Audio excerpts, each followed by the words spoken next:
अस्सलाम वालेकुम रहमतुल्लाह। तुर्किया में इस साल 14 मई को सदारती और पार्लियामानी इलेक्शन हो रहा है।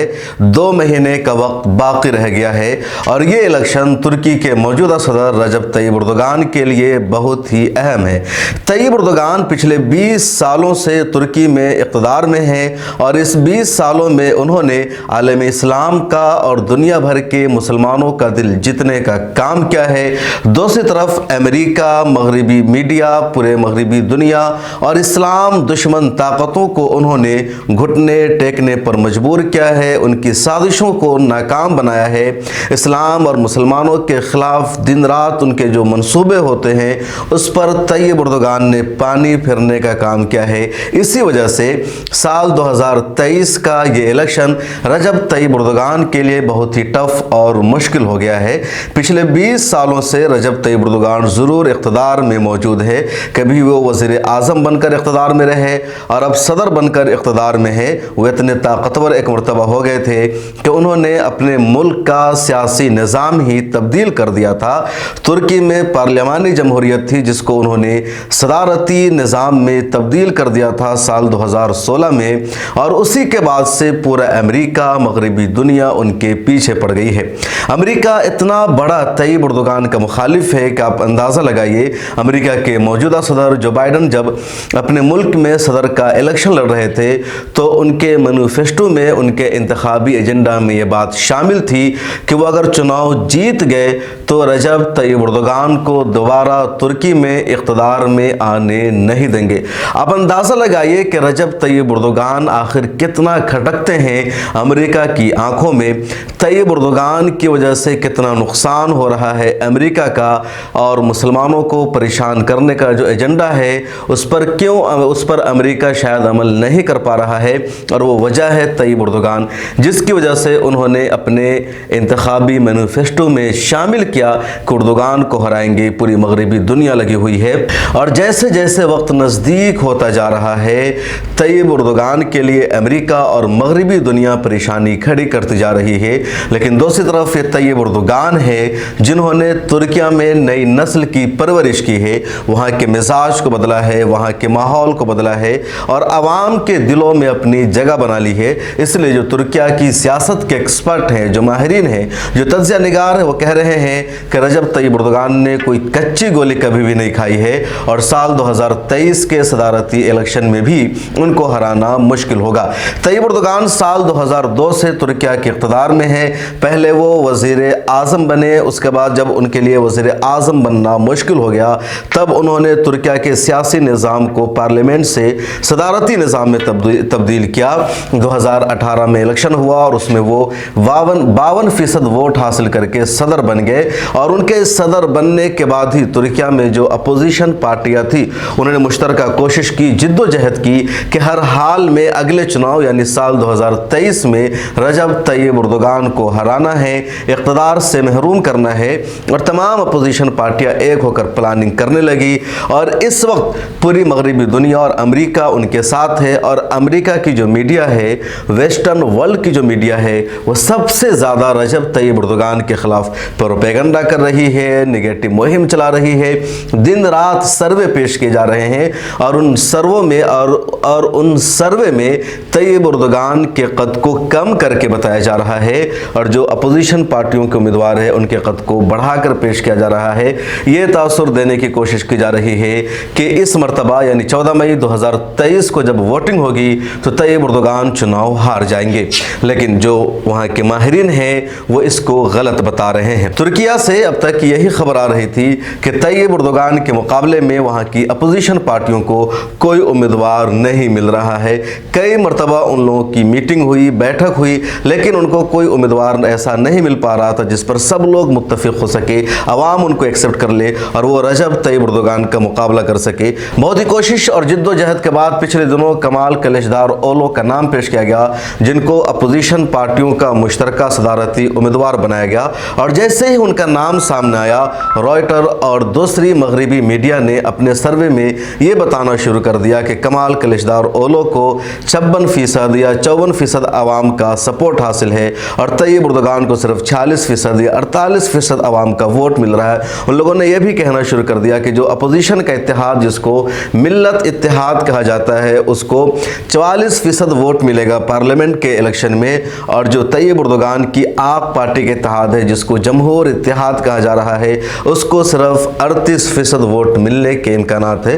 लेकिन जो तुर्किया के जर्नलिस्ट हैं, सियासतदान हैं, वो इस सर्वे को गलत बता रहे हैं। उनका कहना है कि ऐसा नहीं होने वाला है। उन लोगों की एक दलील ये भी कह रहे हैं कि इस्तांबुल में और अनकरा में, इस्तांबुल वहाँ का सबसे पुराना और तारीखी शहर है और अनकरा तुर्किया की राजधानी है, इन दोनों जगहों पर जो इस वक्त मेयर है वो तैयब एर्दोगान की आप पार्टी से नहीं है। अंग्रेज़ी में उसको जस्टिस एंड डेवलपमेंट पार्टी कहा जाता है। इसलिए भी ये लोग मान रहे हैं कि एर्दोगान की मकबूलियत कम हो गई है। लेकिन कई मरतबा ऐसा नहीं होता है कि अगर मेयर उनकी पार्टी का नहीं है तो सदर भी उनकी पार्टी से ना बन सके। तैयब एर्दोगान ने अपने मुल्क में कई सारे अहम कारनामे अंजाम दिए हैं।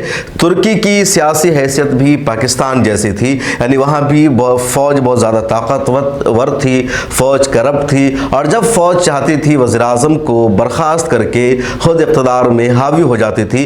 तैयब एर्दोगान के साथ भी साल 2016 में ऐसा ही करने की कोशिश की गई। जुलाई 2016 में फ़ौजी बगावत हुई और ये बगावत इतनी बड़ी थी कि ये तय हो गया था कि तैयब एर्दोगान को इक़्तिदार से हटा दिया जाएगा और फ़ौज काबिज़ हो जाएगी और उनका तख्ता पलट हो जाएगा।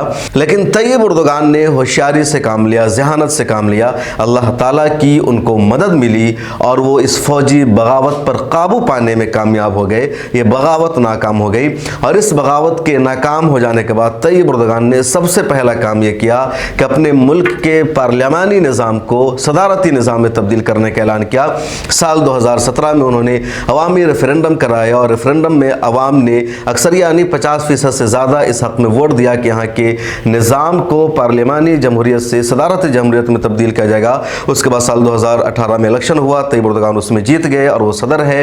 और सदर होने के बाद इन्होंने तमाम इख्तियारात अपने हाथ में लिए और वहाँ की फ़ौज में इस्लाहात किया, डिफेंस के सिस्टम में इन्होंने तरमीम किया, कई सारी इन्होंने तरमीम की, रद्द-ओ-बदल किया और सदर के हाथ में ज़्यादा इख्तियारात दिए, फ़ौज के हाथों से इख्तियारात को कम कर लिया। उन्होंने वज़ीर-ए-आज़म के ओहदा को ख़त्म कर दिया। जैसे अमेरिका में जो सदारती निज़ाम है वहाँ सदर के हाथ में बहुत ज़्यादा ताकत होती है, सदर पावरफुल होता है और इसी वजह से अमेरिका दुनिया भर में हुकूमत करने की कोशिश करता है, सुपर पावर बना हुआ है, क्योंकि वहाँ कोई फैसला करने के लिए काबीना की मीटिंग नहीं बुलानी पड़ती है, सदर के हाथ में तमाम इख्तियारात होते हैं। ऐसा ही निज़ाम तुर्किया में तैयब एर्दोगान ने नाफिज किया और इस वक्त अमेरिका की पूरे मगरबी दुनिया की यही कोशिश है कि तुर्किया में दोबारा से पार्लियामानी निज़ाम आ जाए और सदारती निज़ाम का खात्मा हो जाए। चुनांचे वहाँ की जो अपोजिशन पार्टियाँ हैं उनका शुरू से पहला एजेंडा है कि सदारती निज़ाम का खात्मा करके पार्लियामानी निज़ाम को दोबारा नाफिज करना। उनका दूसरा एजेंडा है मजबूत पार्लियामानी निज़ाम नाफिज करना। उनका तीसरा एजेंडा है फ़ौज को मज़ीद इख्तियारात सौंपना। तो इस तरह की बातें तुर्किया में हो रही है। कुछ लोग ये कह रहे हैं कि तुर्किया में जो अभी हाल ही में ज़लज़ला आया है और ज़लज़ला की वजह से बहुत ज़्यादा नुकसान हुआ, इस वजह से तैयब एर्दोगान को कुछ नुकसान हुआ है लेकिन ज़्यादा नुकसान नहीं, क्योंकि तैयब एर्दोगान ने अवाम से जाकर मुलाकात की, फौरी तौर पर उनको मदद पहुँचाने का काम किया। शाम के लाखों महाजरीन को तुर्किया ने अपने यहाँ जगह दिया। उसके अलावा रूस से तैयब एर्दोगान ने मिसाइल ख़रीदने का काम किया। तो ये सारी चीज़ें हैं जो वहाँ के अवाम की जहनों में है। इस वजह से तैयब एर्दोगान की तुर्किया में एक मकबूलियत भी है। तैयब एर्दोगान की सबसे बड़ी खुसूसियत ये रही है कि उन्होंने अमेरिका के साथ भी अपने ताल्लुकात को बरकरार रखा, रूस के साथ भी ताल्लुकात को बरकरार रखा। जब अमेरिका ने आंख दिखाने की कोशिश की तो इन्होंने रूस से करीब होकर के अमेरिका को झुकने पर मजबूर किया और जब रूस ने इनके साथ ताल्लुकात का गलत फ़ायदा उठाने की कोशिश की तो उन्होंने अमेरिका और कई दूसरे मुल्कों के साथ ताल्लुकात को मजबूत करके रूस को भी मनमानी नहीं करने दिया। एक दूसरे लफ्ज़ों में अगर रजब तैयब एर्दोगान की अहमियत की बात की जाए तो रजब तैयब एर्दोगान ने अपनी सियासी ज़हानत, अपने कमाल की वजह से आलमी इस्लाम को नए जंग से महफूज रखा, बाहर की ताकतों को उन पर मुसल्लत नहीं होने दिया। दुनिया भर के मुसलमानों को रजब तैयब एर्दोगान से अखलाकी तौर पर हौसला मिला, हिम्मत मिली, मजबूती मिली और ऐसा लगा कि आलम इस्लाम के पास कोई लीडर है, कोई हुक्मरान है और उनकी वजह से दुनिया में एक नई तब्दीली आ सकती है। उन्होंने कई मरतबा आलम इस्लाम के हुक्मरानों को मुत्तहिद करने की भी कोशिश की। दुनिया के कई मुल्क ऐसे हैं जहाँ मुसलमानों पर जुल्म हुआ तो रजब तैयब एर्दोगान ने फौरी तौर पर आवाज़ उठाई, अक़वाम मुत्तहिदा में आवाज़ उठाई, अपने नुमाइंदों को भेजने का उन्होंने काम किया। यही चीज़ है किसी भी लीडर की नुमाया खूबी होती है। और जो सबसे बड़ा बड़ा कमाल रजब तैयब एर्दोगान का है तुर्की में वो ये कि उन्होंने तुर्किया के अवाम के मिजाज को बदलने में कामयाबी हासिल की। तुर्किया में जब खिलाफत उस्मानिया का खात्मा हुआ था, कमाल अतातुर्क ने वहाँ जमहूरी निज़ाम कायम किया, अपनी हुकूमत बनाई, तो उनको इस्लाम और मुसलमानों से इतनी नफ़रत हो गई थी कि उन्होंने इस्लामी अक़दार पर पाबंदी लगा दी थी, इस्लामी शायर पर पाबंदी लगा दी थी, मस्जिदों पर ताले लगा दिए गए थे, मदरसों पर ताले लगा दिए गए थे, अजान तक पर कई जगहों पर पाबंदी लगा दी गई थी, कुरान का पढ़ना मुश्किल हो गया था, हिजाब करने पर पाबंदी थी, यानी इस्लामी तहज़ीब व सकाफ़त और शायर पर मुकम्मल तौर पर पाबंदी लगा दी गई थी। और ऐसा सेकुलरिज़म वहाँ नाफिज किया गया था जो सेकुलरिज़म अमेरिका और मगरिब के दूसरे मुल्कों में भी नहीं है। वहाँ के अवाम को मुकम्मल तौर पर दीन बेजार बना दिया गया था, इस्लाम से नफ़रत करना उनको सिखा दिया गया था। लेकिन चंद लोग थे जिन्होंने मज़हब इस्लाम को फ़रोग़ देने की कोशिश की, इस्लामी अक़दार को दोबारा वापस बहाल करने की कोशिश की। कई लोगों का इसमें नाम है, जिसमें नजमुद्दीन अरबकान का सबसे नुमाया नाम लिया जाता है।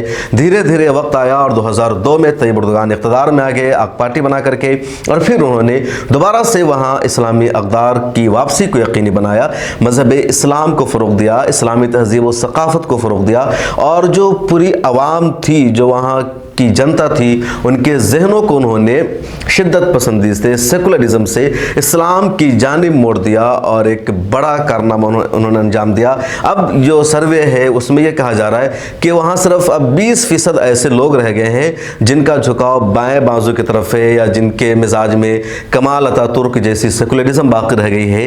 बकिया 80% जो जनता है वो इस्लाम पसंद हो गई है, वो मज़हब से मोहब्बत करती है और वो तैयब एर्दोगान और इनके नज़रिया को पसंद करती है। यह भी कहा जा रहा है कि भले ही कुछ लोग तैयब एर्दोगान को वोट न करें, लेकिन तैयब एर्दोगान का जो नज़रिया है इस्लामी अक़दार को फ़रोग़ देने का, इस नज़रिया पर चलने वाले नुमाइंदों को ही अब वहाँ की जनता वोट देती है। कमाल अतातुर्क की पार्टी, जिसको पीपल्स पार्टी कहा जाता है, उसके नज़रिया की मकबूलियत अब ख़त्म हो चुकी है और उसकी मिसाल पिछले दिनों देखने में भी आई। इस्तांबुल वहाँ का तारीख़ी शहर है और उसके जो मौजूदा मेयर है इकराम इमामओगलू, वो जब चुनाव लड़ रहे थे तो अपने चुनाव के दौरान वो अपनी पार्टी के एजेंडा पर, उसके मंशूर पर बात नहीं कर रहे थे, बल्कि उसी तरह की गुफ्तगू कर रहे थे जिस तरह तैयब एर्दोगान गुफ्तगू करते हैं, इस्लामी अक़दार को फ़रोग़ देने की, इस्लामी तहज़ीब व सकाफ़त को फ़रोग़ देने की, यानी वो भी मज़हब का सहारा ले रहे थे। तभी लोगों ने सोचा कि जो नज़रिया तैयब एर्दोगान का था उसी नज़रिए पर अब इकराम इमामओगलू बातें कर रहे हैं, तो अच्छा है कि किसी नए को मौका दिया जाए। और जो असल इख्तलाफ की वजह थी कमाल अतातुर्क की पार्टी से कि उन्होंने मज़हब बेजार बना दिया था, वो वजह अब ख़त्म हो गई है। ये लोग भी वापस मजहब की बात करने लगे हैं, तो फिर क्यों ना इनको भी मौका दिया जाए। तो ये सबसे बड़ी कामयाबी है रजब तैयब एर्दोगान की कि उन्होंने जहन को बदलने का काम किया है, नई नस्ल की तरबियत की है, और जो नई जनरेशन है वहाँ की, वो अब इस्लामी अक़दार पर अमल कर रही है। इस वीडियो में इतना ही। तुर्की की सियासत पर अगले दिनों में भी हम कुछ अपडेट देते रहेंगे। वहाँ जो लोग मौजूद हैं, जो जर्नलिस्ट हैं, जो एक्टिविस्ट हैं और तुर्की की सियासत पर गहरी नज़र रखते हैं और तुर्की में मौजूद है, उनके इंटरव्यूज़ भी हम आपके सामने लाएंगे। मुझे दीजिए इजाज़त। अगर आपने अभी तक मिल्लत टाइम्स को ज्वाइन करके मेंबरशिप नहीं लिया है तो प्लीज़ ले लीजिए, सब्सक्राइब कर लीजिए। फेसबुक या ट्विटर पर देख रहे हैं तो फॉलो कीजिए। मिल्लत टाइम्स को आपकी ज़रूरत है, हमारी आप माली मदद करें।